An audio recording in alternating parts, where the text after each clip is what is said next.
profesor Barabasi es físico, nacido en Rumanía, pero estudió física en Budapest, en la Universidad de Budapest.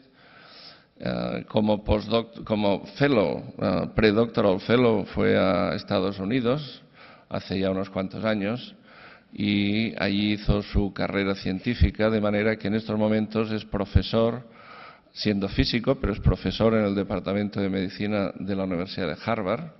So the question what we need to ask is that why can the mechanic, with far less education than a medical doctor, be able to fix my car no matter what breaks down, and yet we have difficulty treating many of the crucial diseases humans have?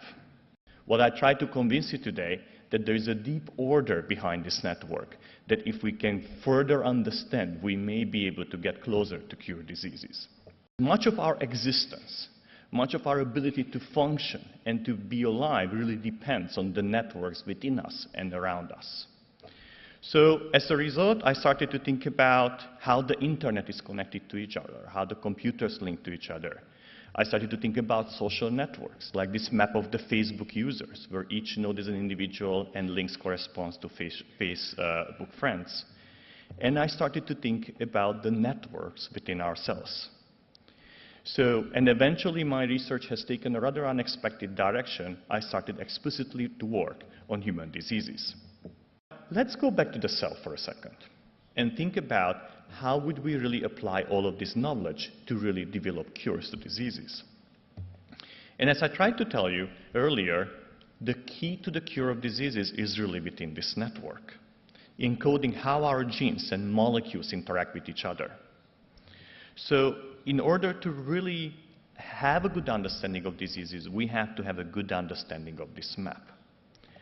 So for a moment, why don't we suspend this belief, and let's together believe that this map, that is the most recognizable map of the world, is really not a map of Manhattan, but is the map of a cell. So the intersections would correspond to the genes, and the streets would correspond to the links between them, replacing the earlier complicated map we had before that. So this is not so far-fetched analogy, because in many ways, the busy life of Manhattan resembles of the busy life that happens within the cell, how the genes and the molecules communicate with each other, interact with each other, there's lots of traffic between them. The cell is fundamentally modular, and different functions are located in different neighborhoods of the cell. So if you want to stay with the Manhattan analogy, the best way to think about it is that cancer lies in the vicinity of Wall Street. And bipolar disorder is somewhere around Times Square. And asthma would be up there next to George Washington Bridge, where Manhattan breathes much of his mass into New Jersey. To understand how this relates to disease, let's take a disease that we know a bit about, which is like, for example, asthma, a respiratory disorder that leads to coughing, wheezing, and shortness of breath. And in the last decade, biologists and medical doctors have discovered a number of genes to be associated with asthma. So what I'm going to do next is that I will place those genes in this map and see how the resulting map will look like. So now, each of these purple nodes corresponds to an asthma gene. And what you can see is that we expect them to be together to form what we think would be an asthma cluster, an asthma module within the cell.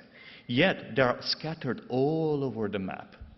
And of course they are scattered because we're missing 95% of the links. So there could be real links between them, except that we don't know about their existence.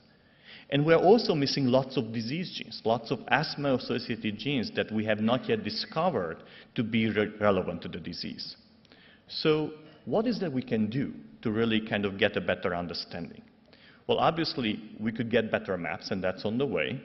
But we can also develop tools to identify who are the other genes who are associated with asthma and put them on the map.